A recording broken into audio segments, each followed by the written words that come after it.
దేశం ఏదైనా America strategy ఒక్కటే. పర్ఫెక్ట్ టైమింగ్ చూసి ఒకే దెబ్బ. దాంతో దేశం మొత్తం కకావికలమైపోవాలి, తమ చెప్పు చేతుల్లోకి వచ్చేయాలి. వెనిజువేలాలో ఇదే ప్లాన్ను సక్సెస్ఫుల్గా ఇంప్లిమెంట్ చేసింది అగ్రరాజ్యం. ఓవర్ నైట్లో ఆ దేశంపై కంట్రోల్ సాధించింది. ఇరాన్ విషయంలో కూడా సేమ్ స్ట్రాటజీ, కానీ ఊహించినంత ఫలితాలు మాత్రం రావడం లేదు. దీనికి కారణం ఏంటి? ఇరాన్ ఎందుకు కొరకరాని కొయ్యగా మారింది? అమెరికా వ్యూహాలు ఎందుకు బెడిసికొట్టాయి?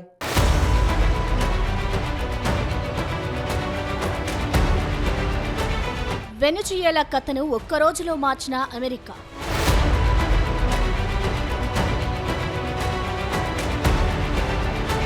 సర్జికల్ స్ట్రైక్ చేసి ఏకంగా అధ్యక్షుడినే కిడ్నాప్.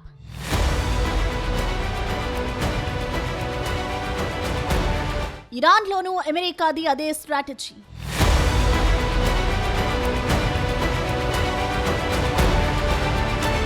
మొదటి రోజు ఖమేనీని ఖతం చేసిన America.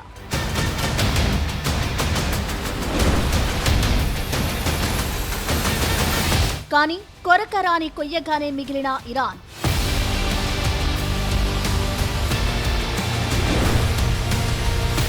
United states of America ప్రస్తుతం ప్రపంచంలో అగ్రరాజ్యం. అమెరికా తలుచుకుంటే ఏ దేశ తలరాతైనా మారుతుంది. ఇది చరిత్ర చెబుతున్న కఠోరమైన వాస్తవం. For example, Venezuela. కొడితే ఏనుగు కుంభస్థలాన్ని కొట్టాలి అనేది అమెరికా పాలసీ.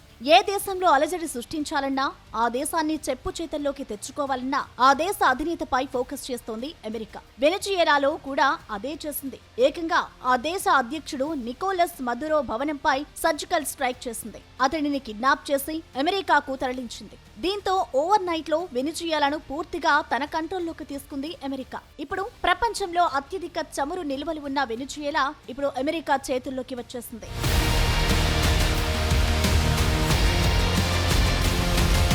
ఇదే స్ట్రాటజీని ఇరాన్ పై కూడా ఇంప్లిమెంట్ చేసింది అమెరికా. ముందుగానే భారీ మోహరింపులు, rehearsals, perfect intelligence gathering. Iran supreme leader, ఉన్నత అధికారులు ఎక్కడున్నారు, ఏం చేస్తున్నారు, ఏం మాట్లాడుతున్నారు, ఇలా ప్రతిదీ పక్కాగా ఆరా తీసి తొలి రోజే దాడి చేసింది. ఒకే రోజు Iran supreme leader Ayatollah Ali Khamenei సహా army, intelligence, navy, air force చీఫ్లు, భద్రతా సలహాదారులను ఖతం చేసింది. ఇది జరిగి వారం రోజులు దాటినా కానీ ఇరాన్ ను ఇంకా కంట్రోల్లోకి తీసుకోలేకపోయింది అమెరికా. ఇక్కడే అమెరికా వ్యూహాలు బెడిసికొట్టాయి. పక్కాగా ప్లాన్ చేసి ఇంప్లిమెంట్ చేసిన అమెరికా, ఇజ్రాయెల్ క్యాలిక్యులేషన్స్ కు అందని చాలా విషయాలు ఉన్నాయని తెలుసుకునేందుకు చాలా టైం పట్టింది అమెరికాకు.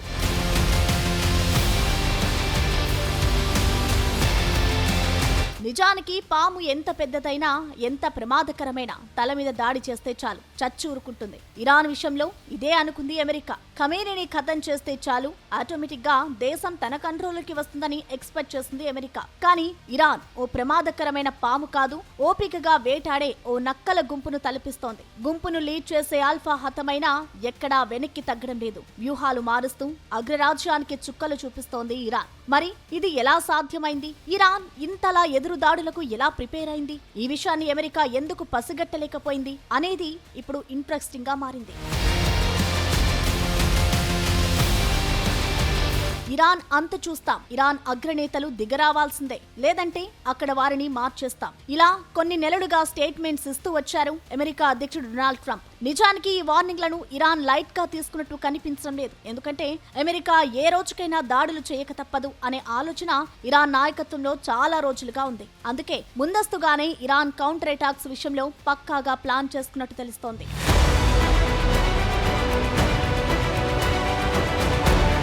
మరో కీలకమైన విషయం ఏంటంటే, ఇరాన్ అనేది ప్రపంచం అనుకున్నట్టు వెస్ట్రన్ మీడియా ప్రచారం చేసినట్టు సుప్రీం లీడర్ ఖమేనీ ఆలోచనలు, ఆదేశాలకు అనుగుణంగా నడిచే దేశం కాదని ఇప్పుడు ప్రూవ్ అయింది. వెనిజుయేలాలో సైన్యం మొత్తం నికోలస్ మదురో కంట్రోల్లో ఉండేది. కానీ ఇరాన్ అలా కాదు. ఇరాన్ లో నార్మల్ ఆర్మీతో పాటు ఇస్లామిక్ రెవల్యూషనరీ గార్డ్స్ కార్ప్స్ కూడా ఉంది. ఇది కేవలం ఆర్మీ మాత్రమే కాదు, ఇది ఓ సమాంతర సైనిక వ్యవస్థ. అంతేకాదు, ఇరాన్ తన ఆర్మీ కమాండ్ కు డివైడ్ చేసింది. ఒక్కో కమాండ్ కు ఒక్కో అధికారిని నియమించింది. ఏదైనా విపత్కర పరిస్థితులు ఎదురైనప్పుడు బ్యాటిల్ ఫీల్డ్ లో ఈ కమాండర్లు సొంతంగా డెసిషన్స్ తీసుకుంటారు, దాడులు చేస్తారు.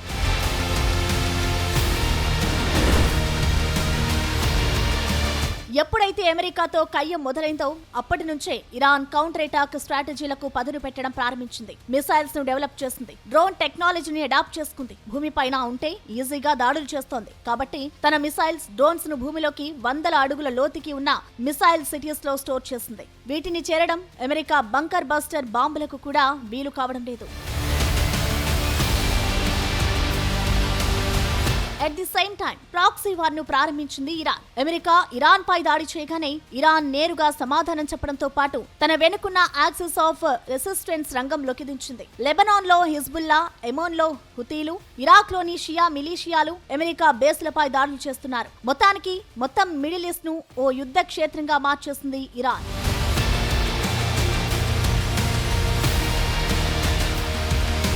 ఇరాన్ మరో ముఖ్యమైన పని చేసింది. అదే మిసైల్, డ్రోన్ టెక్నాలజీని డెవలప్ చేసుకోవడం. ఇరాన్ చేసిన దాడుల్లో గల్ఫ్ దేశాల్లోని అమెరికాకు చెందిన $2 బిలియన్ విలువ రాడర్లు, థర్డ్ రక్షణ వ్యవస్థలను ధ్వంసం చేసింది ఇరాన్. కువైట్, ఖతర్, బహ్రైన్ లోని కీలకమైన రాడర్ వ్యవస్థలు ఇప్పుడు నేలమట్టమయ్యాయి. ఇది అమెరికా అస్సలు ఊహించలేదు. ఎందుకంటే ఖమేనీని ఖతం చేస్తే ఇరాన్ కథ సమాప్తమవుతుందని ఎక్స్పెక్ట్ చేసింది. కానీ అలా జరగకపోగా తీవ్రమైన ప్రతిదాడులు చేస్తోంది.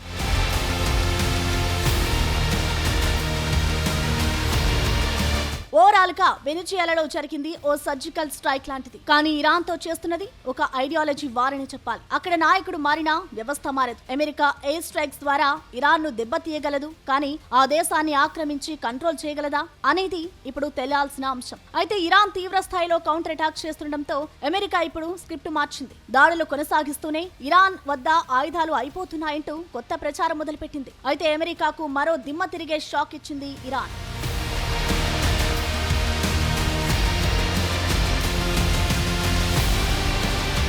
6 రోజులు కూడా ఎదురు నిలవలేదు. ఇది అమెరికా స్టేట్మెంట్. 6 నెలలైనా మేము రెడీ. ఇది ఇరాన్ కౌంటర్. కథ అప్పుడే అయిపోలేదు, ఇప్పుడే మొదలైంది అని ట్రంప్ ఎలాగైతే ఇరాన్ విషయంలో గర్వంగా చెప్పారో ఇరాన్ కూడా అదే స్టైల్లో కౌంటర్ ఇస్తోంది.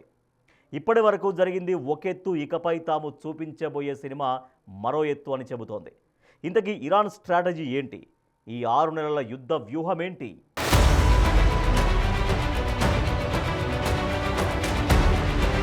అమెరికా ఇరాన్ యుద్ధం మొదలు కాగానే మొదటి 2 రోజులు అమెరికా పైచేయి సాధించినట్లు కనిపించినా ప్రతి దాడులతో ఇరాన్ కూడా సై అంటే సై అన్నట్లుగా దాడులు చేయడం మొదలుపెట్టింది. బాలిస్టిక్, హైపర్సోనిక్ మిసైల్స్తో పాటు డ్రోన్లను ప్రయోగించింది. ఇజ్రాయెల్తో పాటు అనేక గల్ఫ్ దేశాల్లోని అమెరికా అసెట్స్, బేస్లపై దాడులు చేయడం మొదలుపెట్టింది. నిజానికి టెక్నాలజీ పరంగా కావచ్చు, ఇంటెలిజెన్స్ పరంగా కావచ్చు, పైచేయి సాధించిన అమెరికాకు ఇది కాస్త మింగుడుబడని అంశం. ఎందుకంటే ఇరాన్ నుంచి ప్రతిఘటన ఎదురవుతుందని అమెరికా అంచనా వేసింది. కానీ ఈ స్థాయిలో మాత్రం ఖచ్చితంగా ఊహించలేదు అమెరికా.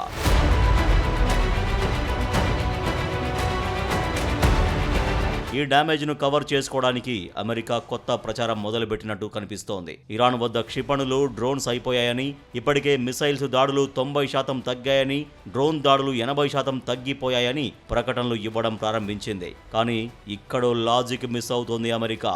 ఖర్చు పరంగా చూసుకుంటే ఇరాన్ చేసే దాడుల కారణంగా అమెరికాకు తడిసి మోపడవుతోంది.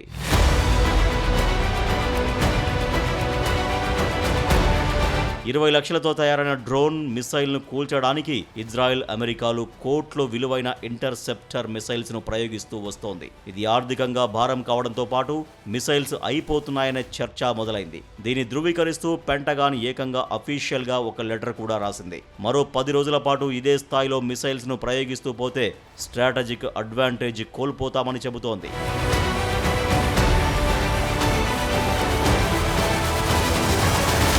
అయితే ఇదే స్ట్రాటజీని ఇరాన్పై ప్రయోగిస్తుంది అమెరికా. ఇరాన్ వద్ద ఆయుధాలు అయిపోయాయని, మరికొన్ని వారాల్లో ఇరాన్ మన కంట్రోల్లోకి వస్తుంది అంటున్నారు అమెరికా అధ్యక్షుడు ట్రంప్. అంతేకాదు, ఇరాన్ పని పూర్తయిన తర్వాత క్యూబా సంగతి కూడా చూద్దామంటున్నారు. కానీ ట్రంప్కు అంత ఛాన్స్ ఇవ్వమంటోంది ఇరాన్.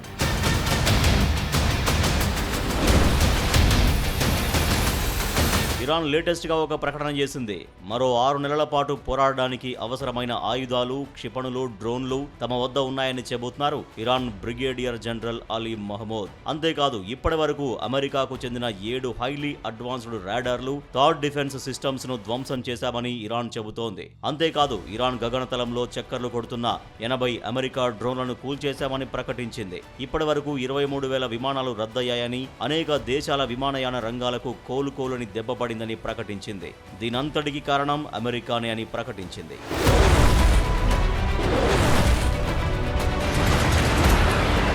ఇరాన్ ప్రకటనలో మరో కీలక విషయం ఏంటంటే ఇప్పటి వరకు ప్రయోగించిన మిసైల్స్, డ్రోన్స్ అన్నీ కూడా ఫస్ట్ అండ్ సెకండ్ జనరేషన్ వి అని. అంటే 2012, 2013, 2014లో ఉత్పత్తి చేసిన మిసైల్స్ ను మాత్రమే ప్రయోగించామని ఇరాన్ చెబుతోంది. ఇంకా లేటెస్ట్ టెక్నాలజీతో తయారైన మిసైల్స్ ను తాము రంగంలోకి దించలేదంటోంది. గత 10 ఏళ్లలో తాము చాలా మిసైల్స్ ను సిద్ధం చేశామని చెబుతోంది. యుద్ధం మరో 6 నెలల పాటు కొనసాగినా పోరాడేందుకు సిద్ధంగా ఉన్నామనేది ఇరాన్ ఇస్తున్న స్టేట్మెంట్.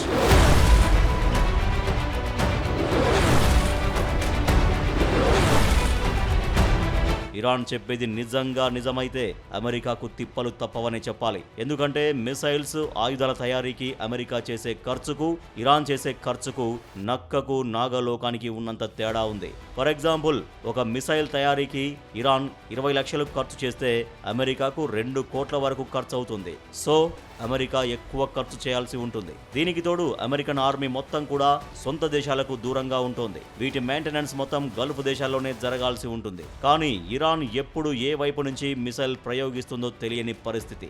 సో దూర ప్రాంతంలో ఉన్న బేస్లకు వాటిని తరలించాల్సి ఉంటుంది. ఇరాన్ ఒకటే మాట చెబుతోంది, మేము ఈ యుద్ధాన్ని ప్రారంభించలేదు. అమెరికా, ఇజ్రాయెల్ కలిసి దాడులు ప్రారంభించాయి. కాబట్టి మా సుప్రీం లీడర్ మృతికి ప్రతీకారం తీర్చుకుంటాం. చేసిన ప్రతి దాడికి సమాధానం చెప్పేలా చేస్తామనే స్టేట్మెంట్స్ వినిపిస్తున్నాయి. ఇది జరగడానికి మరో 6 నెలలు సమయం పట్టినా పర్లేదు అని చెబుతోంది ఇరాన్. నిజానికి 6 నెలల పాటు పోరాడతామనే స్టేట్మెంట్ చాలా వ్యూహాత్మకం అనే చెప్పాలి. ఇదే జరిగితే ఈ 6 నెలల పాటు గల్ఫ్ దేశాలు తీవ్రమైన ఇబ్బందులు ఎదుర్కోక తప్పదు. 6 నెలల పాటు హార్ముజ్ జలసంధిని మూసివేస్తే ప్రపంచ చమురు రవాణాపై ఎఫెక్ట్ పడుతుంది. ముఖ్యంగా గల్ఫ్ దేశాలకు తినడానికి తిండి కూడా ఉండదు. సో ఇండైరెక్ట్ గా అమెరికాపై ఒత్తిడి తీసుకొచ్చి యుద్ధం ఆపాలని ఒత్తిడి చేసే బాధ్యతను గల్ఫ్ దేశాలకు అప్పగించే ఎత్తుగడలా కనిపిస్తోంది. మరి ఈ స్ట్రాటజీ వర్కౌట్ అవుతుందా? ఇరాన్ నిజంగా 6 నెలల పాటు పోరాటం చేయగలదా? అమెరికా దాడుల్ని కంటిన్యూ చేస్తుందా, లేక కొత్త సాకును చూపించి వెనక్కి తగ్గుతుందా?